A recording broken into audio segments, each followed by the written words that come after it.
NFL Week 11. This is the Alphabets Whiteboard Edition, Saturday night, live from New York City. Zach, context camper in Florida. Judah, back in the United States, in Philly. Let's get to it. Maybe, Zach, do you want to open? First of all, Zach, so in your article you're releasing tonight, you're focusing on Arizona and Houston. Yeah. What about you, Judah? I don't even know where to start here. I have not written my my article yet. I guess the whiteboard really fleshed things out. I think one of my favorite spots is going to be LA, Seattle, kind of built around Puka Nacua maybe. There are a lot of spots where I like the running games a lot more this week than I do the passing games, and those are a lot harder to build same game parlays around. So you don't want to force it. I think it's just got to be a little creative. And there are no real like standout games to me of just like spots where usually there are a couple where I'm like, I know for certain I'm going to build that. Maybe it's also just a week of, I definitely like a lot of underdogs who could win through the pass. And maybe it's just a week of like, quarterback spread parlays leading the day. But, we'll see over the next hour. Brett said, let's, keep this to an hour. I'm setting the odds or the time at about an hour 45 over under. We'll see how it goes. Definitely taking the under big time. 9:06 p.m. Eastern. Let's start the clock. One of the lowest totals, one game that we can probably avoid taking SGP overs. Actually, maybe we should look at the prices. Steelers Browns, the total is 32.5.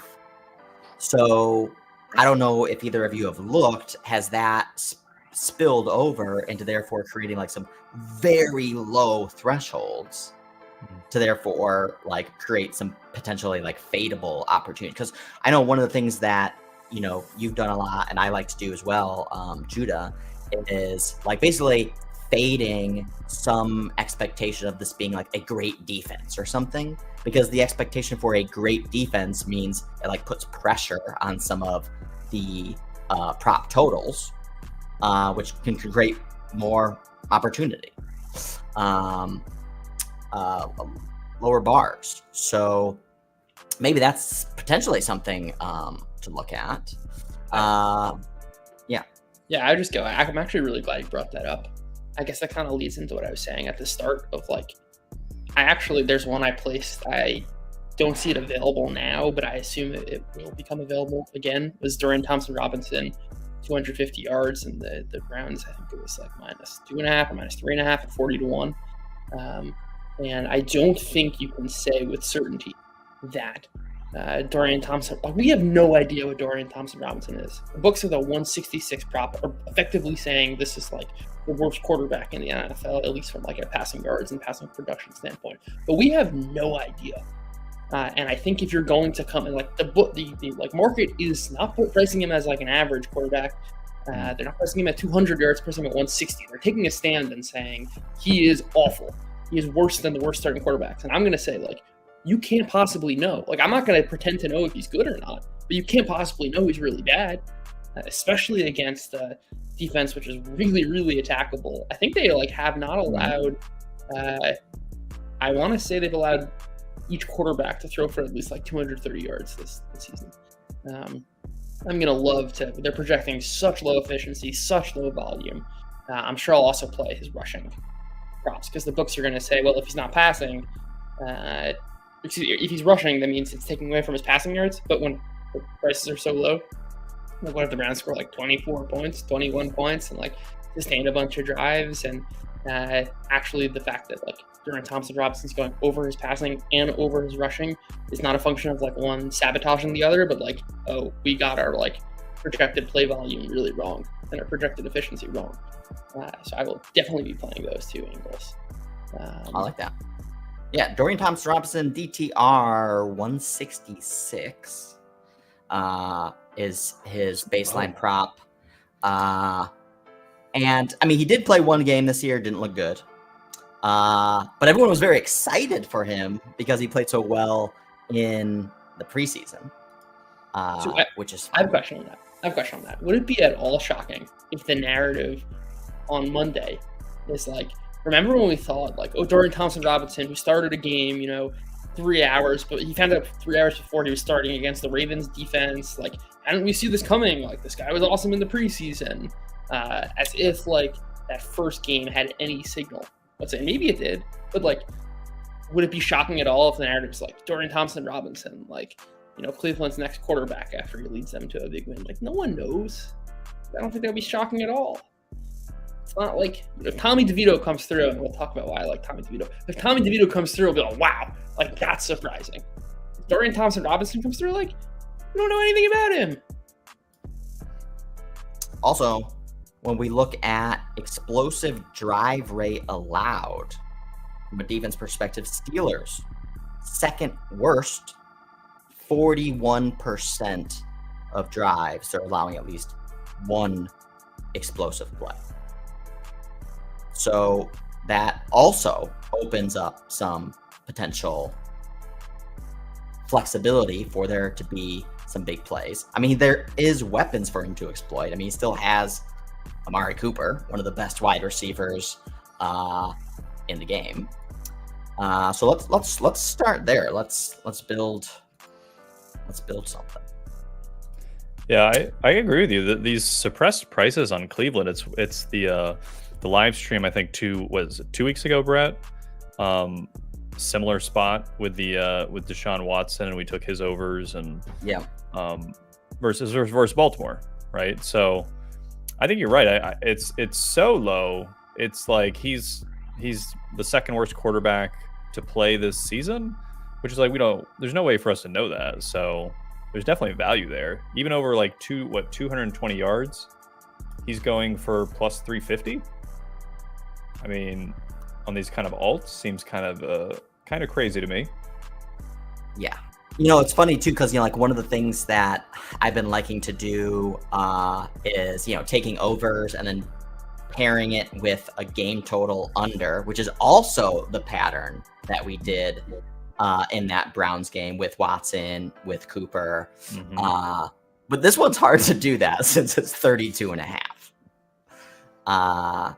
So probably not worth it. I'm just gonna see like what happens here. Oh, actually, it doesn't even boost it that much. Actually, so what about the over? Yeah, but the interesting is that the like correlation between Cooper and Robinson is like heavily priced here. Like, yeah, for a guy who's like 8,000. Yeah.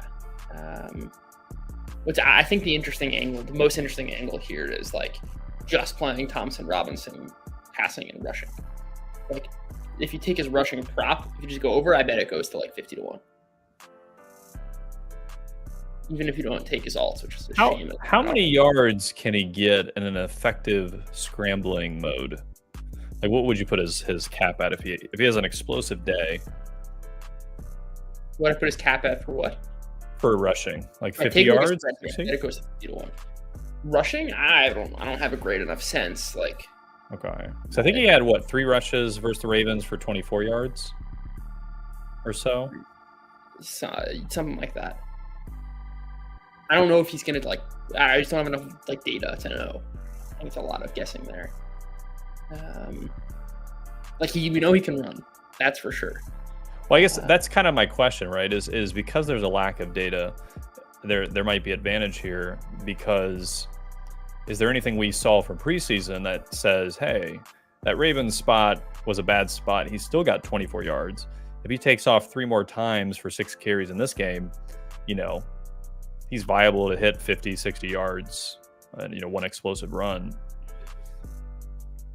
I think that requires more volume, right? He's not the type who, I mean, he could do it on 7 or 8 rushes. And like, again, they're projecting such low volume here, especially like, it's not as if the Steelers offense is good. Mm-hmm. And like, it's a massive, anything you could say about the Browns in this spot, like you should also say about the Steelers. except the Browns have a better defense. Like, the Steelers' offense has been anemic all season. They're going up against like probably the best defense in football, at least a top 5 unit. Like, there's a massive mismatch on like the Browns' defensive line versus the Steelers' offensive line. Like, they're not going to have much play volume either. Like, it very well could be exactly what like markets are projecting, and it's going to be like a, 17-14, just like no offense type of game. That's possible. But there's also like plenty of room for funky game scripts, like especially because of like how many possessions the teams might have and so many of the unknowns here. But like, I think the most known part is that like I'd be very surprised if the Steelers offense is good. Like, we know the Browns, we have fairly like as certain as we ever will be about defenses and offenses. Like, we're pretty certain that the Browns defense is good, and we're pretty certain that this iteration of the Steelers offense is bad. What we don't know about is Dorian Thompson-Robinson. Actually, you know what I was doing too, and again, because this total is so low, it's probably still not attractive. But what I was doing was when I was building some last week, again, I was doing that pattern of taking player props over, paralleling it, and pairing it with a game total under, which really creates like a nice, really like levered bet. And what I was actually doing was leaning into some alt total unders, and it was still juicing it quite heavily, even if when I was taking like a minus 330 alt total. So let's see again, how far do you have to reach? So if we did 440, yeah, I mean, so this basically more than doubles it, which is not what a minus 350 obviously should do. So this goes from plus 1,800 to plus 4,200. So this is Thompson 250, Thompson over 21.5 yards rushing, under 40 points, 40 and a half. You wouldn't rather take the... Yeah, that's fair. The spread is not bump. Is the spread? What's the spread doing? If you took like a... Yeah, no, this is fair. I prefer this here. Would you question?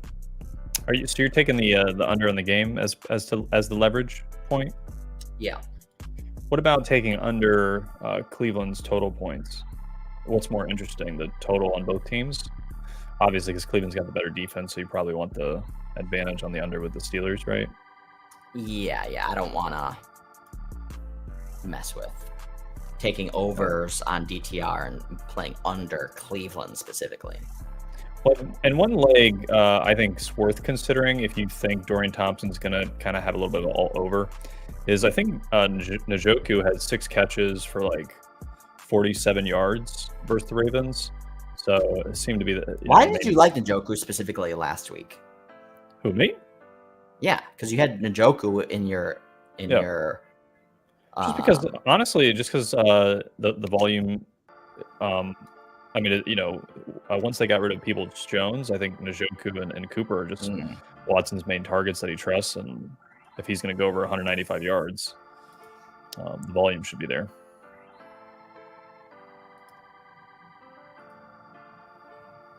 Yeah, and also his I think his yards was like 31 yards. So I mean it was so low. I mean they were all suppressed because the assumption of Watson not throwing a lot.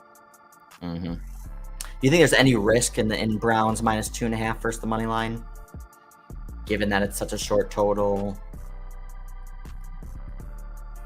You're talking about some weird game scripts, missed field goals, like mixed extra points, safety. I gotta see a safety in this game. Like really throw shit off. Yeah, I think I would stick with one of the under, or maybe not. Like,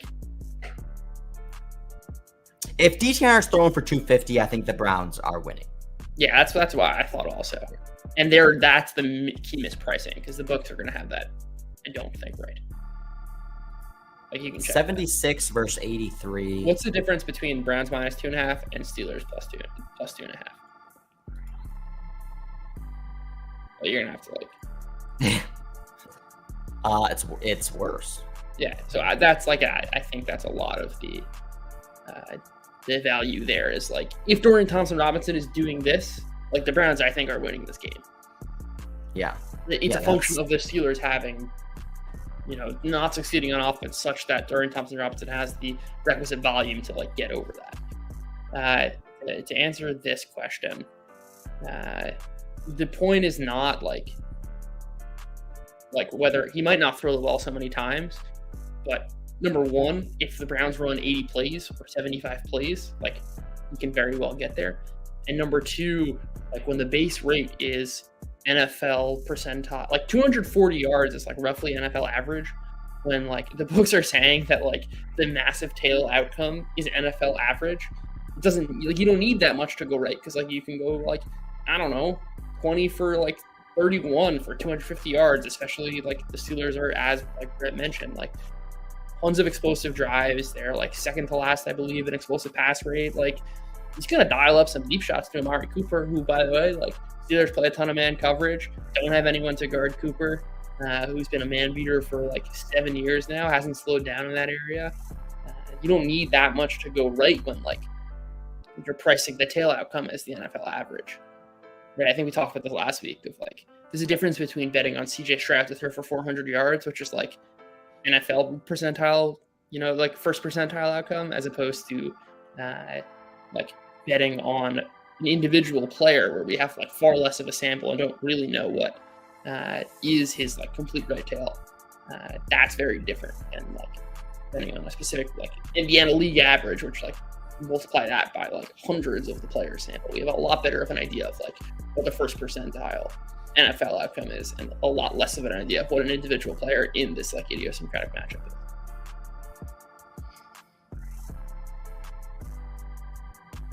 I'm going to lean into this. DTR 250, over 21.5 yards rushing, under 40.5 alt total, and Browns minus 2.5.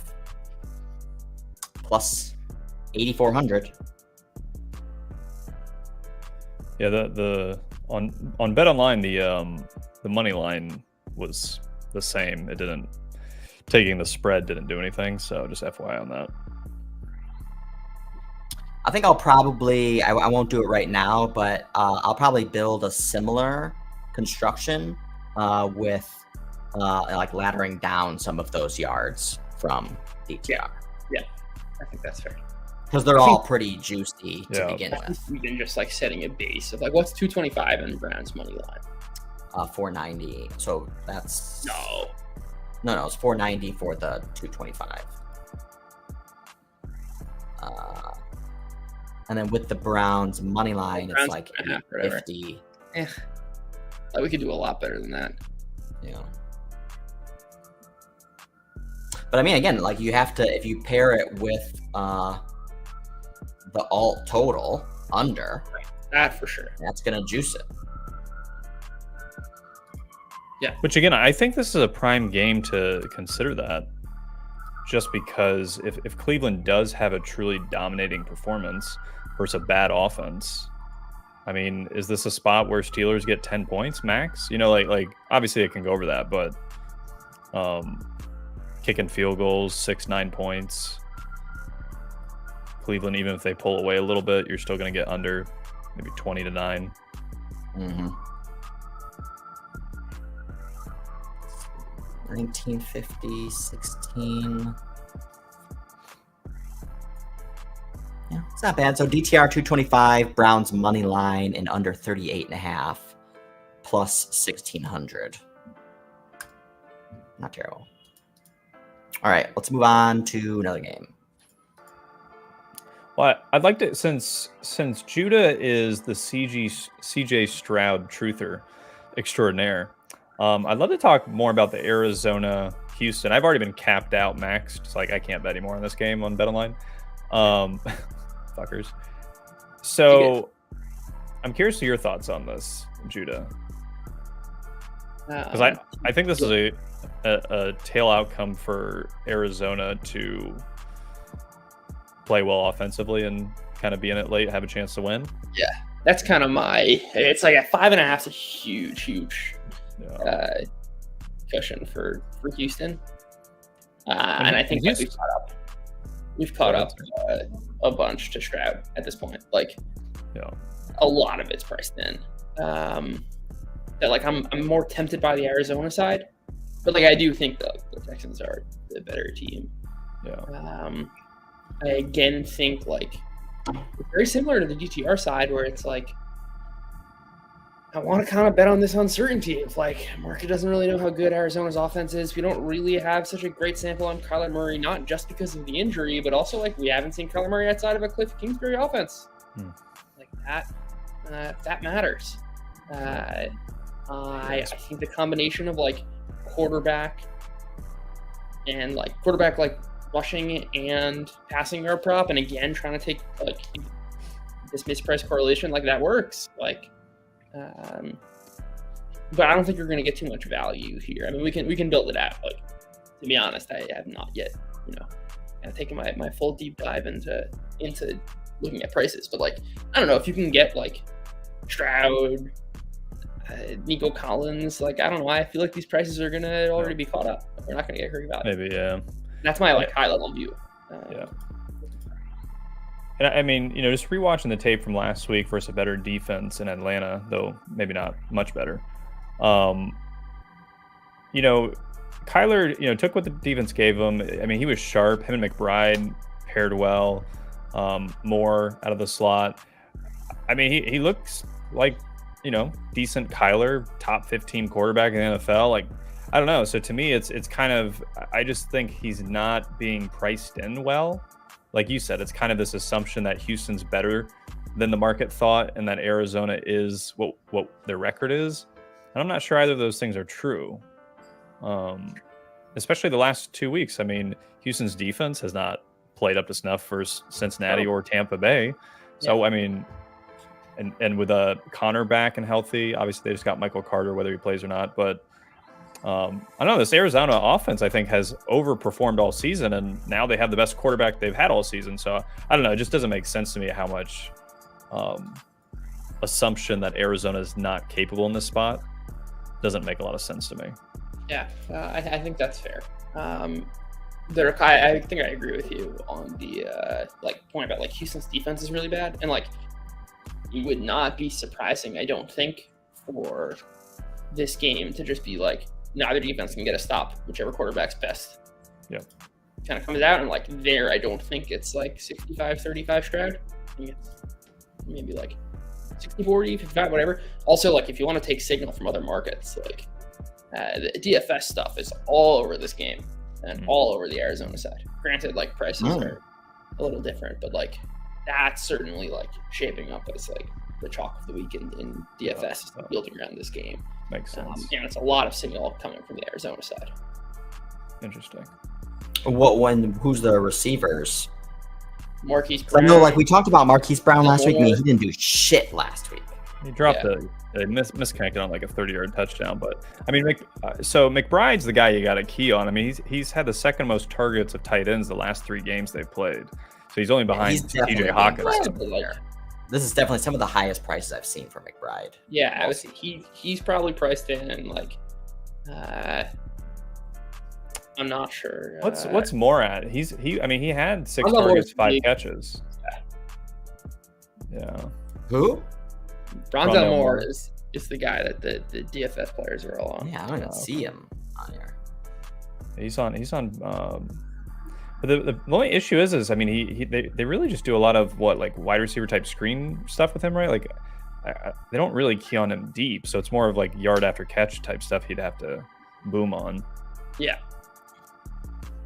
And that was certainly his role last year. Well, I mean, I could see that, if McBride's targets dip even 3 or 4 and those shift over to Rondell, I mean, you're looking at potentially 9-10 targets in this type of game.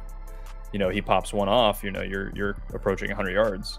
Yeah, I think I really, if you're going up against, if you're building like passing prop stuff, I think it's got to be Marquise Brown, because he's the guy who's going to catch the deep passes that like really pushes the entire game script over, right? Like, true. Where maybe it's possible where like each of these offenses is so efficient that they can just like score on a bunch of drives and like build up yardage through just like 15-yard play type things, or like I think more likely for this game script to go over, like you're gonna need some kind of like massive explosive plays, where it's not like each quarterback has 40 attempts, but like Marquise Brown catches a 50-yard touchdown, or like a 60-yard play. And like we've seen Houston do this. Well, and they did try, so it's not without precedent. Yeah, that's how like I wouldn't be discouraged from last week. Like nothing's changed. It would not be shocking to me if he's the guy who like propels this game into SGP type gold. Yeah, I guess the harder part with Kyler in this spot is just how comfortable is he throwing it downfield, just having not played as much over the last year. But what difference is in, like, do you have like more comfort like throwing 9 yards versus like 15 yards versus 25 yards? Well, I just mean timing more so. If you feel like you're going to have an accurate ball down the field, which you miss Marquise just a little bit overthrown. I just don't know if it does it take a few weeks, kind of like a preseason, just to kind of get your timing back and just feel a little more confident. But I mean, Kyler's the kind of player that probably not. Yeah. I think that matters more in like establishing a quick game and throwing slants than it does like, especially for Kyler, like kind of broken play, move around in the pocket, chuck it up deep. That's a good point. That's actually an element that I think we forget about Kyler is he looked very mobile and capable out of structure in that first game back. So just that alone gives you that kind of opportunity to find a Marquise Brown down the field, and it's not reliant on timing or anything like that. So yeah, that's a good point. Tank Dog didn't hit his 100 yards last week, but I mean, he definitely had the opportunities to do so. 14 targets. Yeah. 14 of 39. And he had some like just blatant drops. Some that would have required like a great catch. But some also that were just like wide open. In fact, I think there was one like at the very end of the game. He just dropped one that would have pushed him over 100. Yeah. Yeah, I think as we kind of flush this out, but like I'd build around Marquise Brown being the main kind of guy that would push this game. Yeah. And like we haven't even looked at Kyler Murray rushing stuff.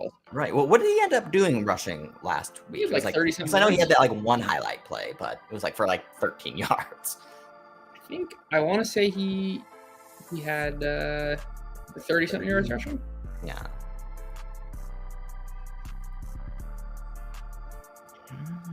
Okay. Yeah, he was 19. I mean, I already have something like very aggressive here, which is this is like Murray Stroud 300s, and paired with Arizona Brown money line. Dell 100s. What's this SGP without Arizona money line? I kind of like. Yeah, it's not terrible. Actually, I would not take the Arizona money line here. No. Would you do the +6 if you're having a bit of a shootout? Yeah, I don't mind. Like this game script, I think is close. Yeah. But I definitely would not pay just like an additional 50%. Because I don't think this game script is equally likely for Arizona. Yeah. Okay, so Texans on this build, okay, which is like 300s and 100s paired. Cardinals 5.5 and Texans money line is the same. Does the same boost. Wait, say that again. Under this current construction, if Texans I do Cardinals 5.5 or Texans money line, it's the same boost. Yeah.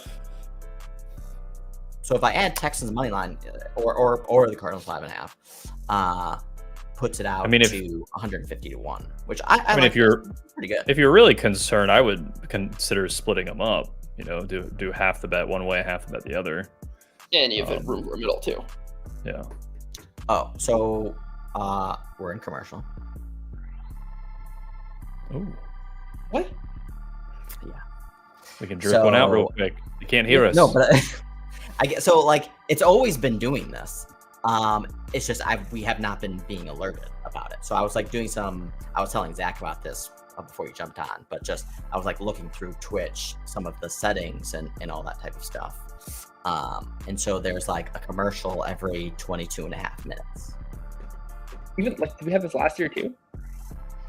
I don't think so. No, because I don't think it happens until you get to like affiliate status. So we're at affiliate status now. Yeah. Okay, I did check on Twitter though. We're going live.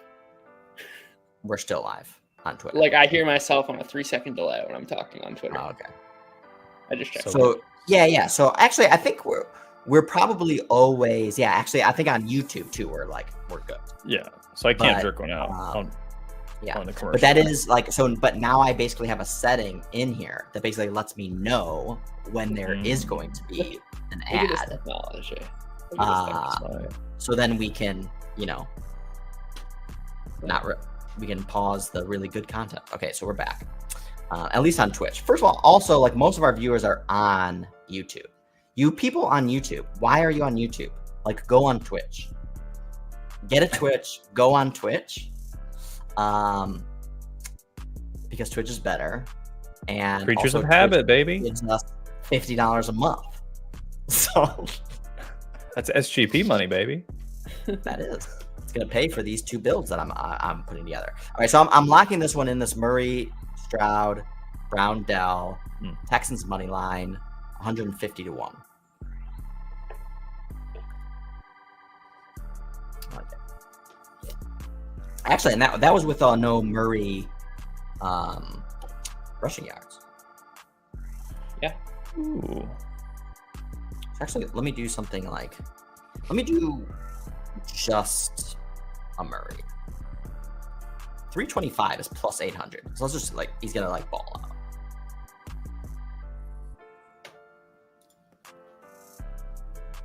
How many rushing yards? What's reasonable?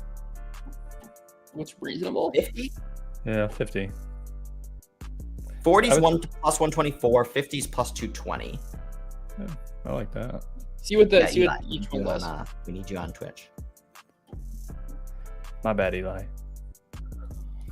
What's 50 is okay.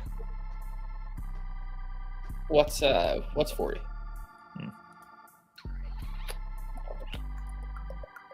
So it goes from 30 to 50. What?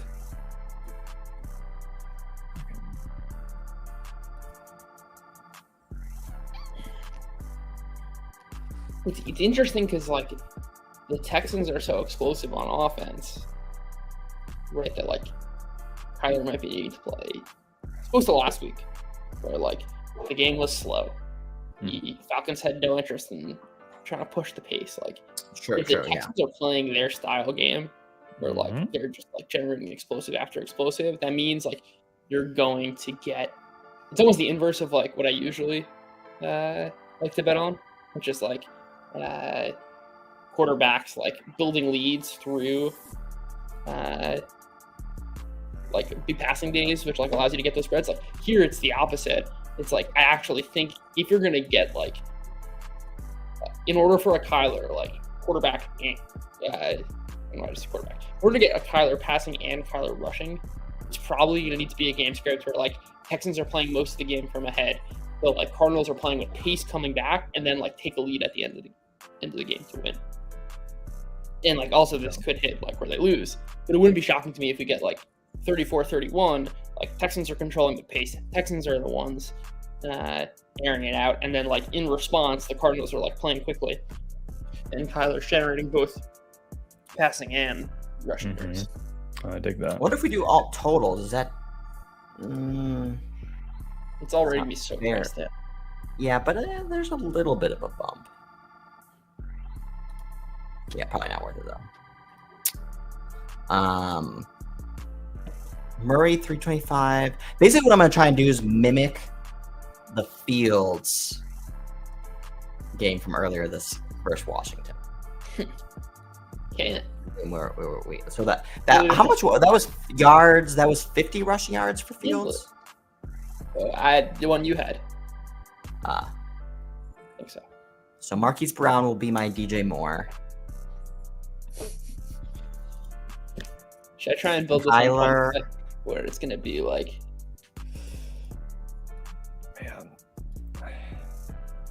we're pretty much there without even having to pick a winner.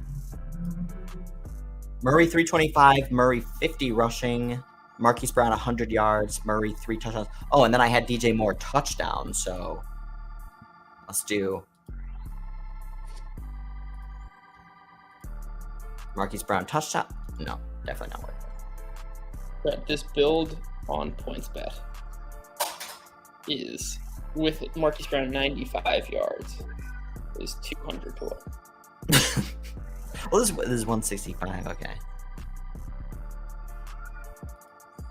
With Marquise Brown 80 yards is 170 to 1. Yeah, 5 yards shorter. And like 200 to 1. Yeah. Actually, so I can do. Oh, that's college football. Oh, here we go. I guess because I can use my SGP 30% profit boost on something. Yeah. That would get us there for this one. Gotta get on PointsBet. Yeah. Still haven't done that.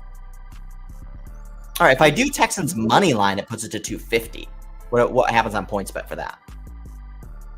Put Texans money line, you said? Yeah. I'm gonna go with 400 to 1. No, 275. 275? All right, so this is 260. So, and then if I do the profit boost, it's 340. This is very hard to say. The Texans are going to win the game. Murray's like having. Murray's having a career day. Yeah. Jesus. All right. It's not 200 to 1, but I'm doing the 165. Okay, next. What's our next game? Bears, Lions. Eli wanted us Yeah, some Eli Fields. Bears. Do I don't think he's we? gonna have a good game. You went right past that. I mean, well, again, this isn't about necessarily the probability of the main thing happening. It's more so that how do the Bears? I liked what Judas said at the last game. You know, assuming Lions are going to take care of business offensively, have some success early in the game, Bears in kind of comeback mode. Do we see Fields having some, down 14, has to make plays with his feet, any of that kind of stuff? No. Lions have been I feel like susceptible. the Bears have not been Maybe he's good. I think the Bears are back. toast if they're down 14. Yeah. I think the game script in which Fields goes over is a combination of two things, or two possible outcomes. Like, one is just like they come out attacking, play from a lead, or what I'm really interested to see is there's Bears rushing defenses insanely good over the last month. They're allowing they have a 80% success rate on defense against the run. That's absurd. The Lions are a pretty run heavy team. If they can slow down the Lions, and the Lions are insistent on just running the regular offense, and you've got a bunch of 3rd and 8s for Jared Goff, I could see the Lions having a little bit of difficulty if they're passing on early downs though. I can also see the Lions just putting up points at will. But I think for the Bears to have one of these days, they're going to need Fields. They're going to need a play from ahead. They're going to need success deep. Which is that. That's kind of Fields' game, which is why he's such an appealing SGP guy, because he loves to throw it deep, and that's also his best skill. It's not passing, aside from obviously his ability to run. He's an okay deep passer. Stuff that's appealing, and I think in order for this to hit, you're gonna need Bears to play ahead, or Lions really struggle on offense. But I don't think either of those are kind of the modal outcome. Yeah. No. And just to quantify it, I mean, the Bears EDP is, much worse when they're down 1 score, when they're down in the second half. And when they're just net overall trailing. So they're bottom 5 in the league in EDP, in offensive EDP, when trailing, when down 1 score, when down in the second half. So hard to kind of construct a game script of them being down and then like starting to put up a bunch of points. Well, that's an interesting. So we just run with, the main angle we think is most probable. What about a stack with the passing overs for the Lions and the unders rushing? See if there's any kind of. Actually, one of the things I liked about, and I like for like, it's such a whiff that we didn't do anything for Lions Chargers last week. By far the best game. Yeah. But one of the great things, a way the Lions like structure their offense, and what you get a huge bump is you can play overs on their passing and their rushing, which gets you those huge bumps. I see. Yeah. Because just the way that, first of all, because their run game has been so good. I mean, I think last week Goff went over 300, Montgomery went over 100, and Gibbs went over 100. Well, and the rushing props are pretty low this week. Montgomery's 54 base, Gibbs is 46. Those seem kind of low to me for how the Lions have been running as of late. Besides Judah's point about the Bears' uptick in the defense. Eli asks, why is the offense worse when they're trailing? I mean, I don't know. I mean, you can speculate like why. It's like, I think you can be decently confident. It's like when the defense knows you're passing, that matters a lot more to certain quarterbacks than others.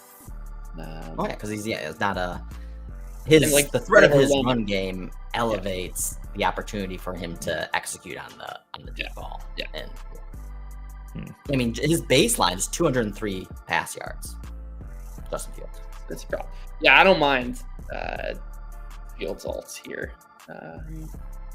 I am curious though to Zach's idea of like what can we get with the under passing over. I would love a Jameson Williams under receptions, alt receiving yards, like catch deep bomb type thing. Yeah. And I think that's what's so dangerous about Jameson is, like, I feel like he's the guy who can get that under receptions over yards type angle. Yeah, that's what I was saying. Yeah, that's what I was saying. Like that's exactly the build. I kind of want to say. They're already pricing in such a huge, like, Goff. Like he's projected for 270. That's a lot. A lot of passing yards.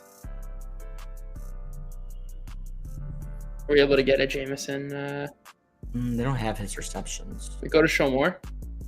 See if he's there. Yeah, there's no show more. Oh yeah, I have him on Bet Online.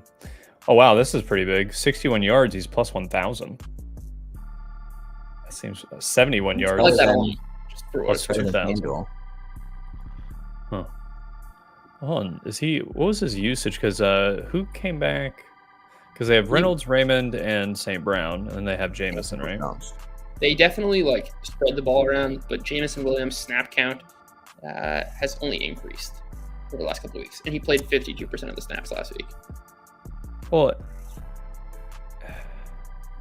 and I like what you guys. I think you said this last week, Judah. How teams are in the first half of the season isn't necessarily who they are in the latter half. Obviously, Jameson missed the first few games, but they don't want Reynolds to be the guy down the field, do they? Right? Like they would love to have Williams kind of get up to snuff before the playoffs. So in a game like this where they're favored and know they should probably win. Yeah, you're right. I mean, he had the most snap percentage last week versus the Chargers at 52%. I think he's going to get some run. I tried to. If you go on DraftKings, his over/under receptions is 1.5, which sucks. Like you can get it 180 to 1 for him to have a 60-yard, 60-yard catch, but that's just like. Well, and it's not impressive. I mean, he had 53 yards in his second game with 2 catches. I just one catch is like it's tough. I mean, I kind of just like his yards over if he gets 3 decent catches, 20-yard type stuff, or one big one, 45. Yeah, that's all right. Like what you were saying. How many did you get for 10 to 1? 60 yards. So 61 yards is plus 1,050. Yeah, like I just like that alone. Yeah, I mean that's. What's his max? Where does he go out to? Since I know Bet Online goes deep. 71 yards is plus 2,100. Ooh. I prefer that to the 60. Because on FanDuel, his 70 yards is plus 1,000. So Bet Online is double. All right. Well, then we're gonna take advantage of that and say let's roll it. I'd do that one. Is there anything to pair it with, or is that getting greedy? Might be a little greedy, but let me see. I gotta go back into my.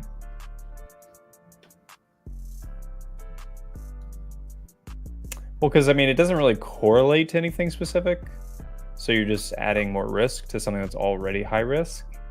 So, unless you have like a really good angle on something, but I don't know what it would be. Yeah. Jameson Williams, 71 yards plus 2,200 essentially. We'll do a little bet here. Actually, I guess you could potentially pair with a touchdown if it was like a huge touchdown. Oh, maybe. Does it boost it? How much?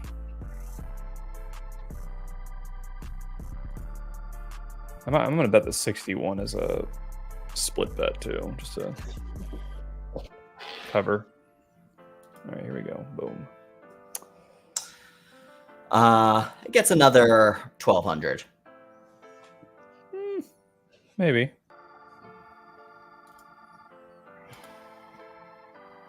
I'll do a little. All right, Jameson, you are sexy. So many more games. So many more interesting games to talk about.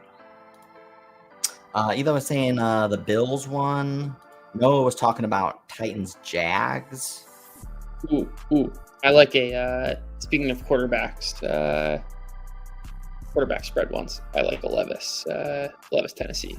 But like the Jaguars have a ton of potential, I think. And I think a lot of that's being priced in, but they haven't been particularly good this season. And it's down to 6.5. The market, that's still a lot. The market also is just like, okay, Will Levis had a bad game. He's bad. Oh yeah, now he sucks. Let's stand like Tennessee was the 20th best team, and instead of like the possibility that like maybe that was like one game and we don't really know. No, he sucks. Like Will Levis is bad, maybe, but also like maybe like 2 weeks before that when you saw promising signs, like maybe that was the signal. And I think that the Jaguars have a massive premium priced into how good they are right now. Well, according to our analyst consensus rankings, I mean, heading into the Niners game, they had snuck into a top 5 team. Yeah. Which is certainly from an EDP standpoint, like have not been particularly good.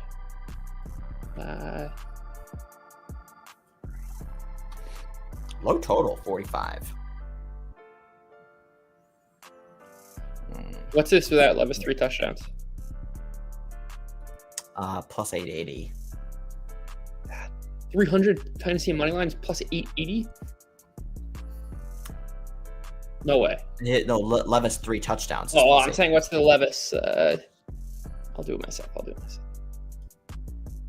Without that, it's just Levis 300 and 2,600. Yeah, I would prefer that to the 3 touchdowns, but.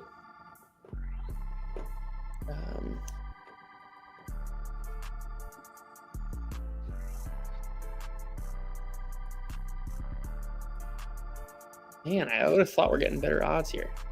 Yeah, it's not that great. Maybe they're catching up. Yeah, they're nuking it.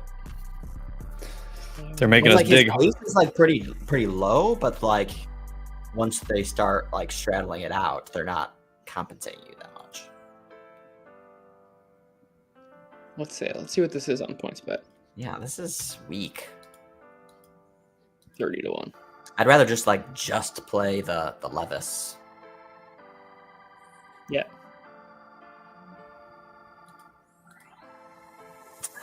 Man.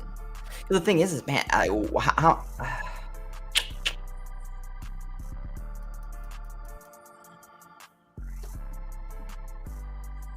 Nice. You get a Levis 300 and Tennessee minus 5.5, 70-1. Tennessee minus 5.5. So you like Willis? You like Levis 300 over 3 touchdowns? No, in the spot where it was already 300 in Tennessee money line. Because basically you have 300 or 3 I don't touchdowns. really like 300. It seems very steep for Levis. I don't know if he's gonna get the volume to get that. And the Jaguars are a pass funnel. I probably should just bet the Tennessee side. It's just not great. The whole week has been weirdly strange for SGPs. This pricing is not good on this one. What else we got? So we got Bills Jets. Oh, what's this week's Howl Gold? Well, since they're 8.5-point favorites, I mean they're probably really ramping it up. 9.5-point favorites now. Tommy DeVito week, fellas. It's Tommy DeVito week. All right, I need a brief Tommy DeVito case here. Okay. I got Tommy DeVito 250, Giants 4.5 at 170-1. The 4.5 is It's give me a third quarter tie game, and I can hedge a ridiculous amount type spread. What was it? Wait, what was the yardage? 250. 250. Okay. Hear me out. Tommy DeVito came in his first game against the Raiders. It was pretty bad. But he still threw for 175 yards, and we're betting on volume here. We're not betting on quarterback efficiency over the long haul. And then played Oh, we got a commercial timeout. Unbelievable. Fred, I thought you were updating us here. I know. I guess I'm not. I have too much stuff going on here. It feels very pro though to have a commercial timeout. I have to say. Yeah. Thank you, Red Viper. So Judah, BetOnline won't give me the juice that you get with bet points, right? What is it? Points bet. Yeah. So I have to add another leg to get the juice I would need. If he goes over that 250 yardage, it seems like Darius Slayton's probably the go-to target. Is there anybody that you would key on? Could it be Jalen Hyatt? I think so. Is he playing? I thought he was in some concussion protocol. Oh, he cleared. He's cleared? Okay, we're back. I think that's probably the best angle to go, I think, is See, it's Hyatt for a couple big plays. He I think there are a couple of ways. I don't really love the Wait, real quick. Hyatt, 93 yards. What would you put it at? 93 yards? What would you put it at? What number would you put it at? 1,400. 45-1? You'd put it that's what you'd put it at? Jalen Hyatt 90 yards? 93 yards. You'd put it at 40. 21. No. 60-1. Oh, okay. It's 32. It's 32. That is, he gets 2 or 3 targets a game. That's a huge. Yeah. Well, I mean, does that change here if DeVito's going over 250? Who's he throwing it to? Because I mean, Waller's out, right? The thing is, is he throwing it deep? I feel like it's all he tried to hit Hyatt. I think he's tried to hit Hyatt before. And that is where Redskins Commanders are vulnerable. Yeah, it's certainly DeVito. There. DeVito 250 Giants money line under 37.5. No, don't like the under here at all. It's 160. Well, don't think the under is the. So if he hits Hyatt for a 65-yarder down the, whether it's a catch and run or down the field, you're looking for one more nice pass for Hyatt to hit it, right? And I don't know. They have like guys who can make some plays after the catch. They're not like totally like depth talent. I don't know. I think the real play here is like the main angle is the DeVito yards, and I don't really think the Giants are capable of kind of winning this game, even if DeVito is good. Good. You mean if he has like a good game? Yeah, that's what I'm saying.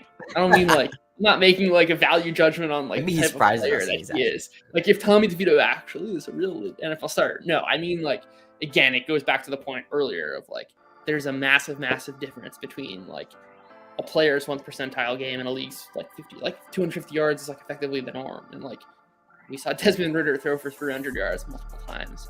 Also, yardage isn't even necessarily like an indicator of whether or not you're good. You can get very lucky and have 250 yards, but that's precisely the point. That like not that much needs to go right for you to have 250 yards. I just when you're pricing in, that's why I don't like the Giants money line or certainly mine alt spread points with it. I think the 250 can certainly happen in a. Yeah, I think the 250 with like a high 65 plus is 40 to 1. I think you probably need a high catch. So hold on a second here, Judah. So if we flash back to the time they played Washington previously, Hyatt had 5 targets and 2 receptions and had 75 yards. Obviously, that was with Tyrod. Yeah. And he played 71% snap percent that game. Yeah, I cashed a big SGP that day. I remember. I think I'm gonna lean into some Hyatt love here. It seems more interesting to me than Danny DeVito guy. Danny DeVito, it's only the fact that it's like I'm essentially playing the angle of like random things happen in the NFL all the time, and like you're giving me a like less than like 0.5% chance that this thing, like this average outcome happens. Like quarterback throws for 250 yards, team wins by less than a score. Like that happens all the time, especially against the defense. Like that's really, really, really bad. Like they were bad before they traded away their 2 best edge players. I mean, look, would it be shocking at all if like the Giants lose 37-3? Absolutely. No, I think the joke was. I thought you guys like were joking when you said Danny DeVito, but were you Yes, not joking when you said Danny DeVito? I told him Tommy DeVito like 15 times. I don't know if Zach was joking. Oh, I'm not. He's Danny DeVito to me. Yeah, okay. I called him Tommy DeVito like at least 10 times. Although in the office there's a picture of Danny DeVito as a reminder, so maybe it's a little confusing.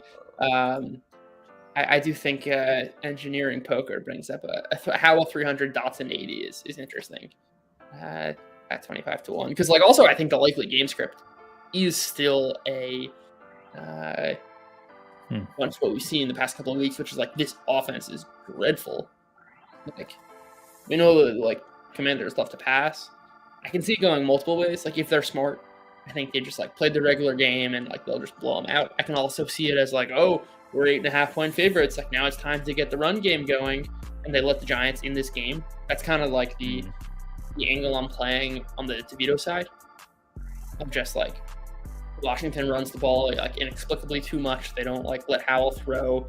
The Giants are somehow still in this game. They hit a deep shot, and like I have the time to buy out of my play. But I also think there's a separate outcome of just like the game goes kind of how we think, and the books are still not pricing appropriately how bad DeVito is. And like it's kind of guesswork who's going to catch passes on Washington, which is why I don't love betting them SGP stuff. The under, seriously, like I could see the under hitting this even with DeVito throwing for 250. You need the way for this game scenario. The way for this game script to hit, I think. Sorry, I didn't mean to interrupt you. No, it's just so DeVito 250, Hal 300, under 37 is 350 to 1. If you get like a red zone turnover or 2, this is not insane. Or just like a bunch of field goals. Right? Like Commies win 27-7. Right, like Giants were down the entire fourth quarter, passed a lot, didn't score.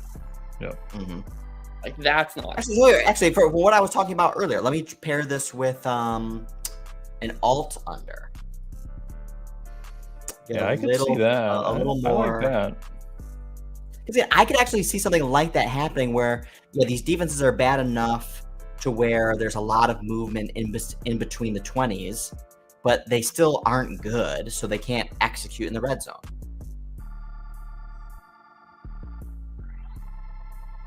At least like the Giants. Or even both teams. I mean, Howell, because he gets sacked and turnover prone, and that's why a lot of their drives can stall sometimes. Where is he at? Danny DeVito. Let's go over, baby. I mean, so adding another 2 points, getting under 40.5 is almost 200 to 1. Giants under 3.5 points.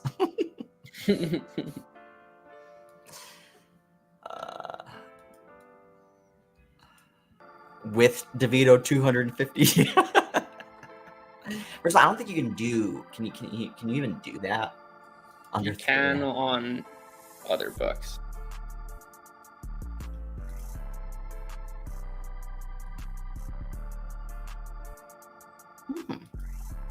What about it? I did want to play that game script specifically under 40.5, and Giants under 13.5. Actually, see, this is so right now under these conditions.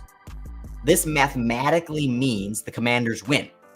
Like if it's actually no, I mean I'm saying because it's under 40.5, not over 40.5.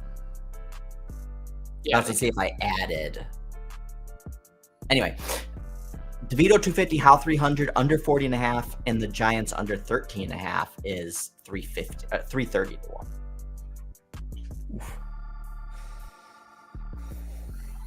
Only field goals. Though, I don't need the Giants under 13.5. I'm gonna do this 191 DeVito 250, Hal 300, under 40.5. Yeah.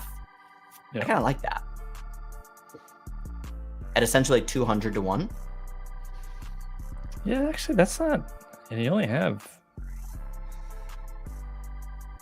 Yeah, you can make the case that like in order for each of them to actually get over that yardage threshold, they need low points, that the game is actually close. Right? Because like if especially if Washington, like I guess they can build a huge lead through that. But there's also like with this game, it's just like inexplicably 13-7 for a long time, and like I was getting these like 40-yard passing drives, and they're punting or they're kicking field goals or whatever it is. Well, that is what happened, I thought, in this last game. Yeah, the Giants Commanders with Tyrod Taylor. Yeah. Yeah, I mean it's very. Oh, first of all, again, like I think what you were saying, and I was saying in the Twitter DMs, like DeVito. How much did he throw for 2 games ago? 187 in the second half. Oh, 187. It's garbage time. Yeah, obviously DeVito's terrible. Yeah, until he hits 170 to 1, and you're like, oh, no way. And then I'll be chilling. I put way too much money on that. Let's see, what's 200? 50 to 1, 100 to 1, 225.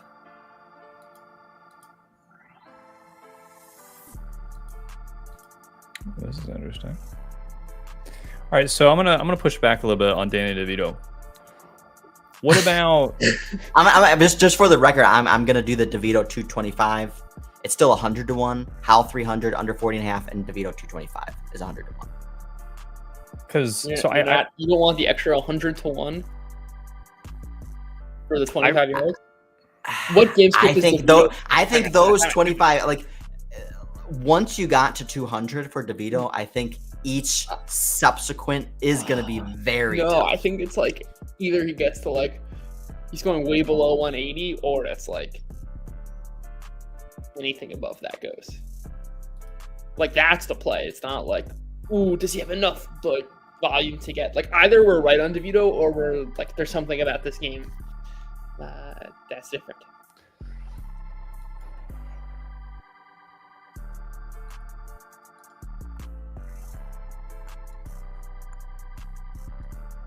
Damn, Tommy DeVito. Did the odds just move a bunch? Oh, you added Washington. I had Commanders. That gets you an extra, like, goes from 200 to 230? 190 to 230. I wouldn't do that. I think that's pretty decent. Ooh. I mean, if Howell's throwing for 300... Turnovers. Weird. You're betting on flukiness right here. This is an interesting one, guys, based on what we're talking about. So if you do take Danny DeVito out of the equation just in case he does suck, but he gets lucky. If total under 38.5, Howell over 305 passing yards, and Jalen Hyatt over 93 yards receiving is 317 to 1. Can you write that again? Say again, yeah. So it's under 38.5, Howell over 305, and Hyatt over 93 is 317 to 1. And you don't have to rely on Danny DeVito actually getting over 250 yards. Just get like one big Hyatt pass play and like 2 other catches. In what world do you think Hyatt goes over 93 and DeVito doesn't get 250? Oh, like a one downfield pass, let's say a 60-yarder, and then 2 or 3 other catches. And then just like, no, it sucks the rest of the game? Yeah. Like, because, Washington's defense kind of gives up that 1 or 2, 3. Remember that DJ Moore game that you guys hit on, right? I mean, Washington sucked, but it was DJ Moore down the field 3 times for 3 touchdowns. Like, it's like Fields wasn't tearing up the field. He couldn't hit any other receiver, right?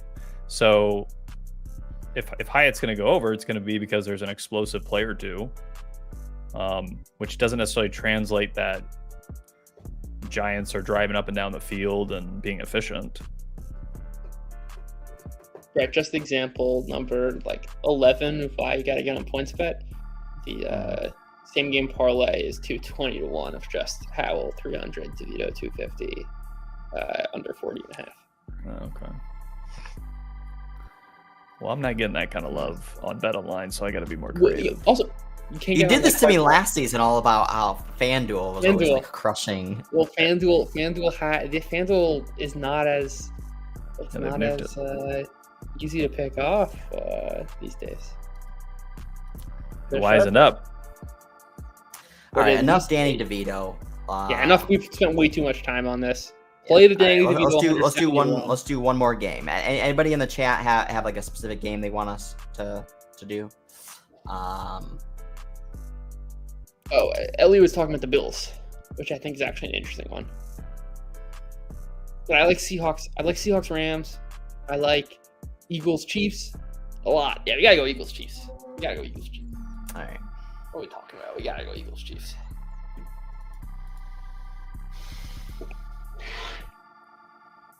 $45 the total. Low. All right. That is low. My first idea. We get Dallas Goedert out. Okay. Hurts' prop is sitting at 230, I think. You check me on that? 233, yeah. Okay. Eagles, extremely variant run pass splits. We know that week to week. I can certainly see them playing the same game plan as Noah saying, as they did Miami, just like run. But they've also, like, very quietly for most of this year been a very pass-heavy team. I would not be shocked to play, going back to one of my favorites from last year, of like Smith and Brown usually hit together. It's a function of the fact that they're passing a lot. And like books are saying, like, well, if one of these guys is hitting, that's definitionally taking away yards from the other. And I think that there's an interesting spot where it's saying both of these guys hit. How big? If we get it like 100 each. What is that? So say it again. Well, so what's the build? Let's go. Hurts 300, fine. That leg's not going to mean anything anyway, I don't think. And then go Smith and Brown, 100 yards.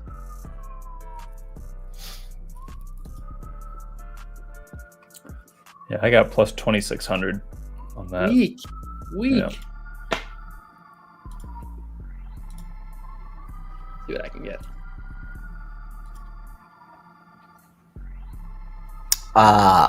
It's even worse. It's 1950.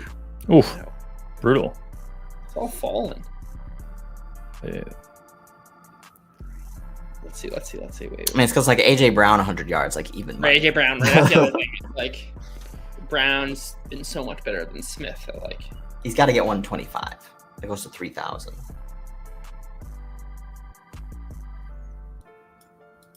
okay. Oh boy. Ugh. I did 110 for each of them. Yeah, I was way worse on points bet. What a disaster. They've taken the monies away. They've caught on. I take it back. Take it back. All right, under 50 and a half with all of that. Yeah, that's That's not tough. pretty. Yeah, but I don't know about that. Do we see this as a likely overs game? Like a more like kind of like the Lions Chargers game last week? Like it's just gonna pop off. No, I can see that happening. I don't see that happening. Because Chiefs don't want to run the ball. I think the same thing is I think the Eagles are like going to run enough to bring down the possessions in the game. Probably. What if Casey gets out to a lead?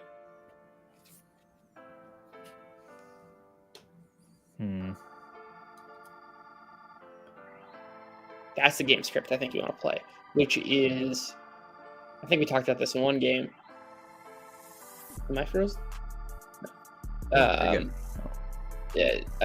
Where you actually have a spot where Eagles are playing from behind for most of the game, which like plays like have them playing aggressively and quickly, and then like takes a lead at the end of the fourth quarter, or at the very least like gets us in a spot where like a spread is the last leg of a parlay where the rest of them have hit, and then you have like leverage to get out of that live. Yeah, there's a little bit more element of that since this is like a standalone Monday Night Football game. Certainly easier to do those types of things. Yeah. I also like, now that we can bet live same game parlays, I want to get this out there. Like if we see Rashee Rice on the field a bunch, like I'll be betting some live Rashee Rice alts and using him as a peacock in the same game Like if parlays. they get too depressed. Yeah, I just gotta say, for if you're not on standalone games like monitoring same game parlay markets, I got a 125 to 1 on Thursday night, right before, like after Burrow threw the touchdown, but before we knew he was hurt. I got a Lamar 275, Baltimore minus 6.5 at 125 to 1. Which is like, no, I think insane. It didn't hit, and like if OBJ got in, it would have hit at the end. But like 125 to 1 for like Lamar was at like 100 yards. There was like a ton of time left in the game. All of which is to say, like the live same game parlays are dynamite if you can get them. Yes. Especially like even just taking the alt legs. Right. Oh, we're in a commercial on Twitch, just FYI. Fuck Twitch. So question: if we just play, let's just lean the max overs, like not max, but Mahomes over 300, Hurts over 300, and then keying on AJ Brown, Devontae, and Kelsey to get to like 100 to 1. I kind of, again, this is what I was talking about last week, Judah, which is why I wish we would have done an SGP live with Lions Chargers, because we all agreed that was the most likely just kind of blow off top overs. Is, you know, if we just key on the best players all going over their kind of baselines, I mean, like base alt lines, I mean, it's 117 to 1. Yeah, it's 5 legs, which kind of sucks, but it's obviously like the top prospects on those teams.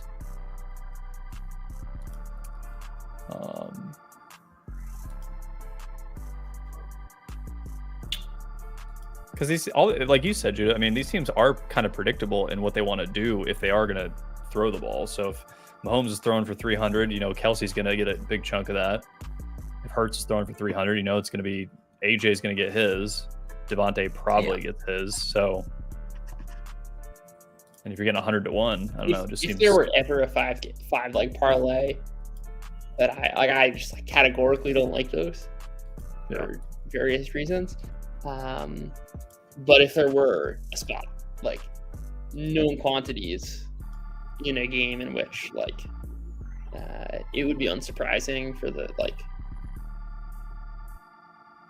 you know, elevated passing style, or just like if when those teams score points, like those are the guys it flows through. Yeah, it would not be shocking to see that happen. As far as like 5 like same game parlays go, like I don't mind that at all. Certainly for fun, you know, like yeah.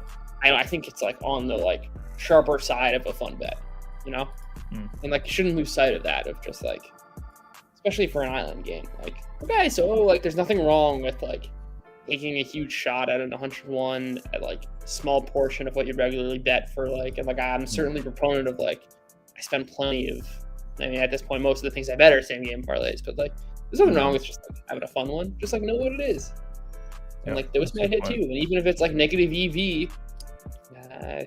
Like in a vacuum, like okay, that's fine. Judah gave me permission to bet negative EV. We're going all in. We're going all in. All $500. Estimated bullshit anyway. So it's like, and once you're getting to like ridiculous odds of something happening, like the margin of like the estimated error is very wide. I probably shouldn't even say this, but like even the like telltale sign is just like looking, number one, across books, and like sure some people are like taking more big, and also just like seeing how much they move.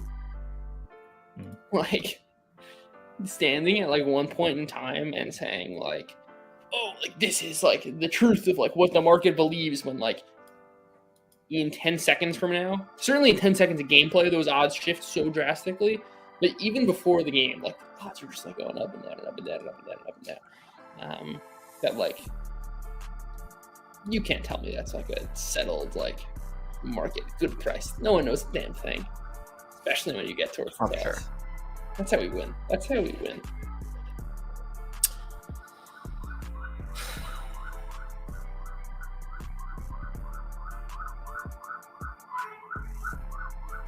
There's like so many things in this game. I don't. It's like it could go. What was your first bet? Huh? What was your first bet in this game?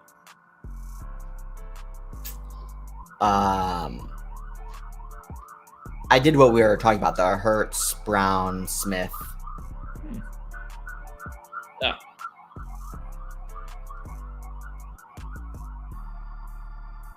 Ooh. I don't get how you hear those sirens on like high floor. It's faster. It's because I'm on 6th Avenue and like they're just constant, like literally right on 6th Avenue. So it's just how's it echoing through the buildings upwards. Wild. I honestly, like, until you bring it to my attention, I literally like don't even hear. It's just like so white loud noise in the background.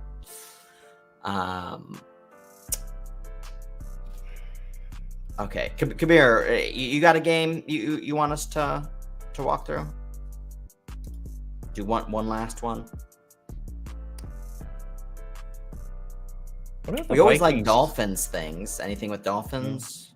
I tried to look at like a run back the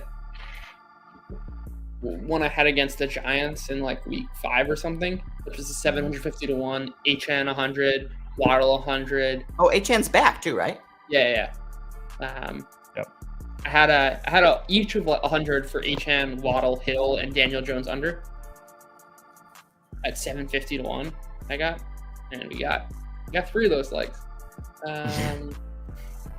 But that like same bet is like 125 to 1. Which... Yeah, Dolphins have always starting to get more and more aggressively priced.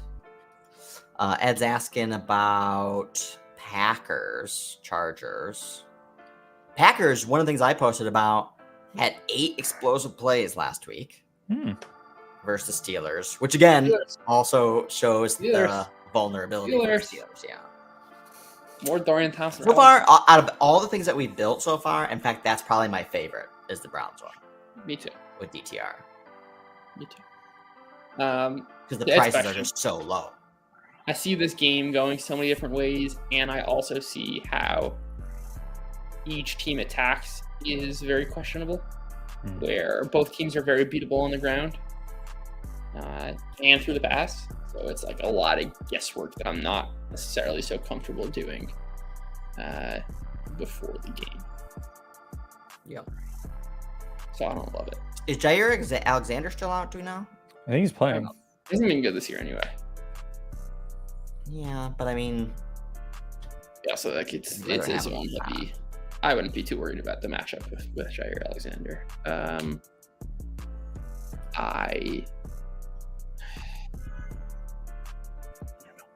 I don't know how the teams are going to attack. It's too much guesswork for me.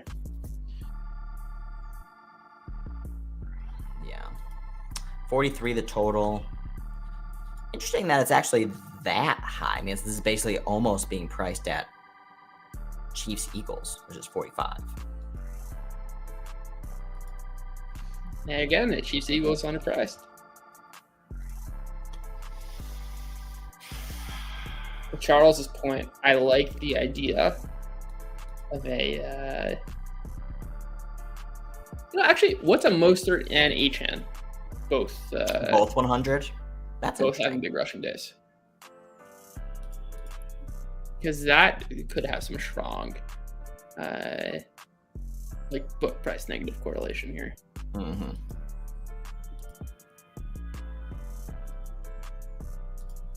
I don't think it's going to have HN here, no.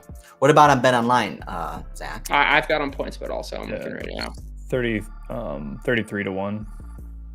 I can do HN over the base. Yeah, their max overs 108 and 117.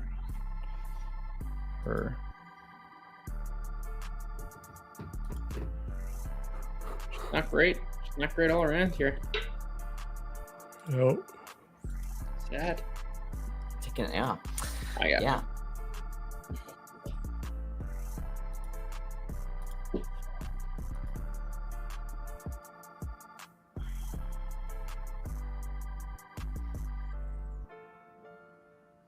Mostert 100, HN 50, Waddle 100. 50 to 1.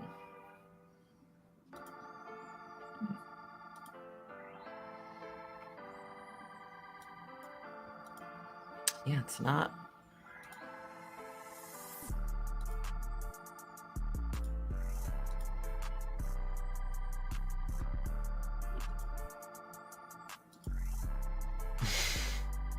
Yeah, just. I mean, yeah, it's not great. I basically just built one with just a bunch of touchdowns. I mean, the Chargers. I mean, Dolphins could be scoring a lot of touchdowns. For sure. Potentially even off short fields. Yeah, I think that's a real mismatch. Dolphins defense versus Raiders offense. Dolphins pass rush is quietly really good. Aiden O'Connell under pressure is as pumpkin as a pumpkin can be, which is really very timely for pre-Thanksgiving. Which I think we're gonna have some pretty not to look too far ahead, but pretty nice same game parlay type games. Question Terrible. I got Achan, Mostert touchdowns, Achan over 50, Mostert over 100, and the Dolphins cover, and it's just plus 3,000. Yeah, is that fuck a couch? What about Chris? How many catches can Christian Watson get to 100 yards on 2 catches? On 2 catches? Yeah. I need 100 plus 1 at least. At least. Probably 150. Yeah, that's very tough. What is Yeah, it? it's 81 to 1. No.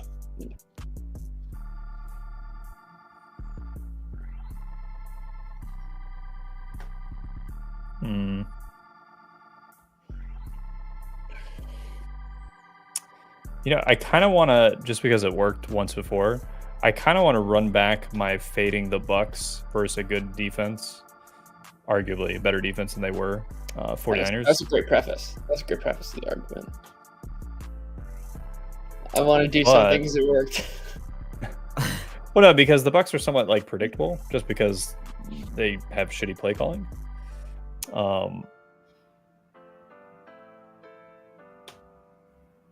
I don't know. The two interceptions. It's a lot. Where is that available? 42.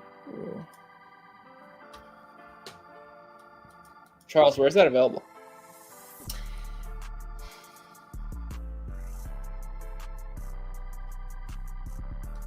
Also got to check on. I'm not telling you. I got to check on. But yeah, I think I like the Eagles and the Eagles Chiefs. Me too. Me too. Did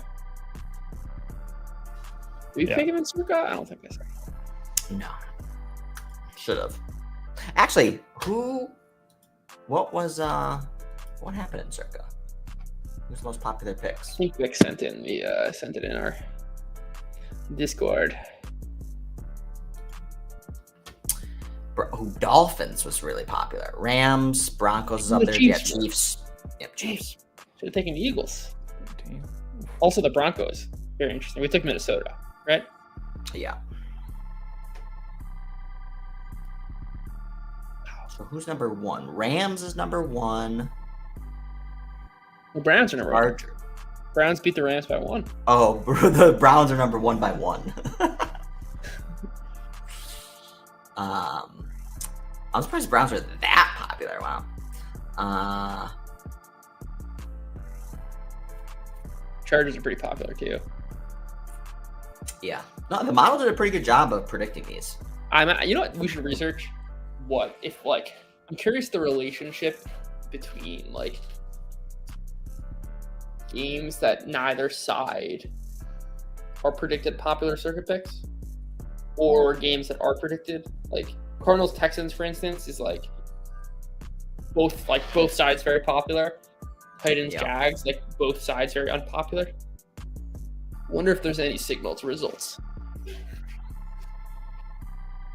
where market doesn't actually have a good, the market is more I would hypothesize less sharp in those games.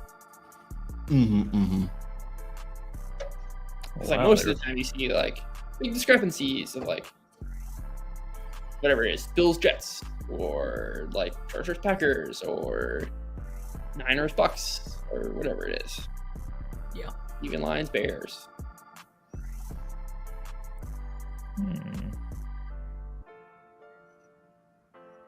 I'm surprised the Browns is that popular given. I'll move to 2.5. Who cares? From pick 'em to 2.5 and that's so much the most CLV. Are you popular in a game with 32.5 points? How much CLV is that? It's a ton. You could feed families.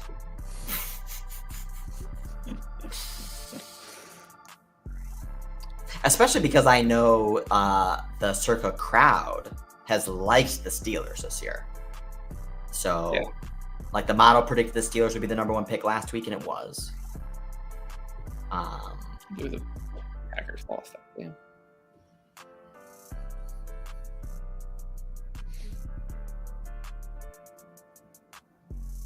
All right. But yeah, a lot of interesting. I'm totally shocked that we're at an hour and a half. By the way, completely. Was 9:09, so we're at an hour and 23 minutes. I see you live in hour 30. In my top left. Oh yeah, but that was That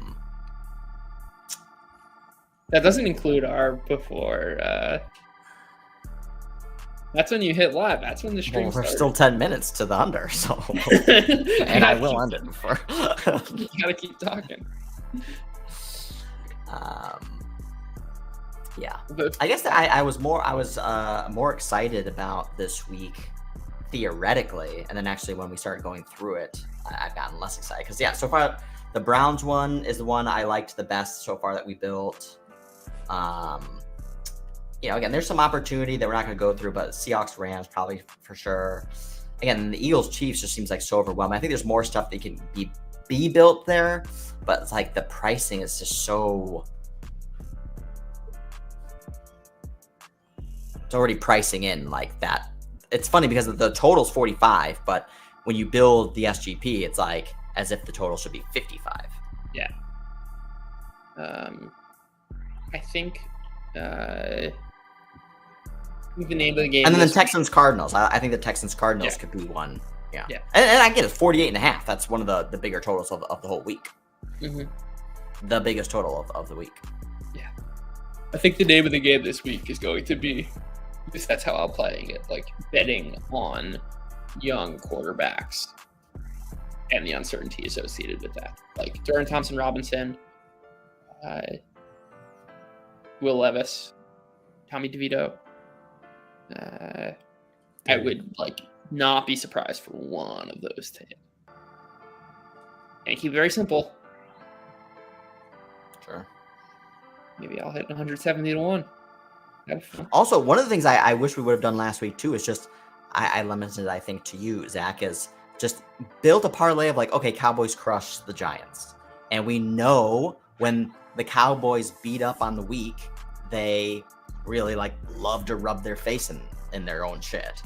And they did it again. I mean, it wasn't theirs.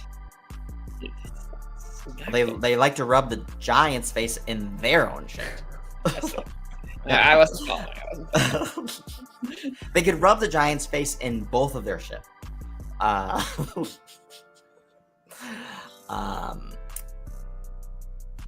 Hey. Do the Cowboys do something like that again because isn't the Panthers even still beat to shit? They're getting Jesse Horn back, I think. Yeah, it wouldn't be shocking. Maybe it's Jalen Tolbert's season.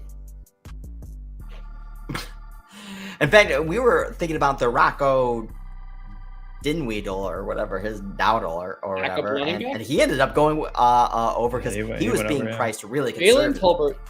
Jalen Tolbert. Oh man, this is actually appealing.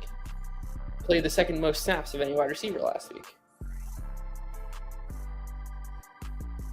But obviously the game script is really fucked.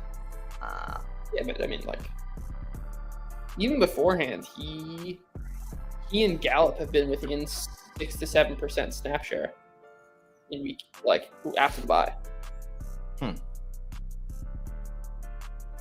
Just saying. Sure, notable. Okay. Just saying.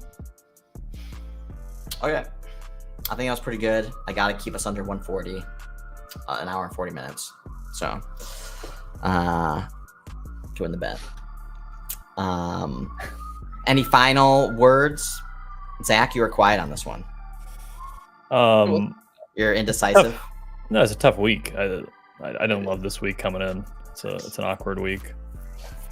I think this is better for kind of Judah was saying, keying on some live angles, getting some confirmations as to what you're already kind of looking for and leaning into that. Mm-hmm. Okay, good stuff. Thanks, Viper. Thanks, Charles. Thanks, Kabir, Ed, Noah, Engineering Poker. I think he's left already, but Yeah, good chat, Eli. Good chat. Although it feels like we didn't really build anything super great. Again, my favorite build is I think that Browns one. I think that one's going to be good, and what we've done in Texans Cardinals. So I think there's more room to explore in those games between now and tomorrow too. And as Judah talked about as well, like viewing the Prism through these same game scripts as well, and if things start potentially move slower or whatnot, taking advantage of discounted prices and building some of these SGPs live is really attractive. So, all right. Thanks, Charles. Thanks, everyone. We'll see you next week. That's closing bell.